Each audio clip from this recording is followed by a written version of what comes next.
Hi, everyone.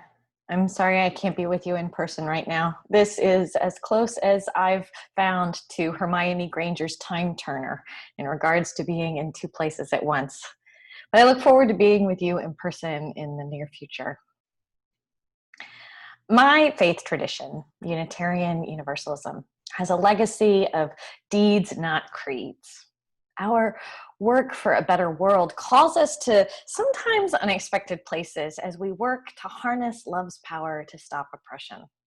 From grassroots community organizing to interfaith, state, national, and corporate advocacy, in protest marches, prayer vigils, and press conferences, in homeless shelters, and in prisons, we try to put our faith into action. I know you know. Unitarian minister Theodore Parker, who would inspire the Reverend Martin Luther King Jr. 100 years later, wrote, "I do not pretend to understand the moral universe. The arc is a long one. My eye reaches but little ways. I cannot calculate the curve and complete the figure by the experience of sight. I can divine it by conscience.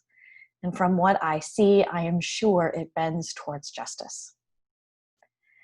Unitarian Universalists have long had faith that the moral arc bends towards justice, even if we can't always see it, and that it takes our hands on the arc to help bend it. I put my hands on the moral arc because I believe that all of life is interconnected and that each person has value and worth. The suffering caused by racism must be ended if we want to create fair and loving communities where all can thrive.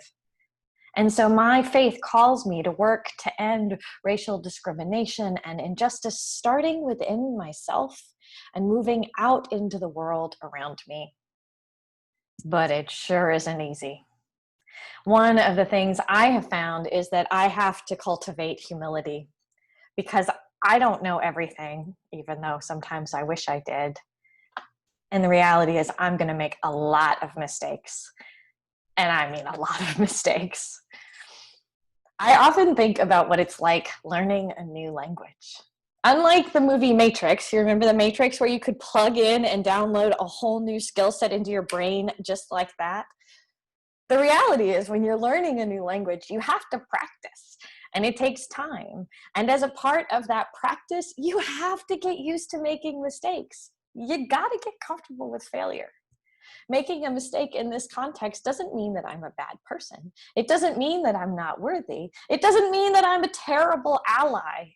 It's just a part of the journey of learning something new. And for a white person like me, learning to be anti-racist is about learning something new. It's about admitting that just like I learned English from the time I was born, so too have I learned racism. I am racist because the culture of racial socialization that privileges white people made me this way. I'm not alone. Every white person was raised racist. We participate in racist systems and we benefit from them. We didn't choose this, but we have it anyway. This doesn't make us bad people. But it does mean that we need to learn a new way of being, a way that is different than how we were raised. And this does mean that we have to practice a lot, this new way of being, and that we are going to fail a lot. Have you caught that yet? We're going to fail a lot. But I keep on this journey of learning and try to practice being humble because I know it's not about me as an individual. We are all each products of our culture. What it makes us is imperfect. But then aren't we all? Our progress as white people learning to be anti-racist is going to be bumpy. We will never be perfect. We will continue to make mistakes.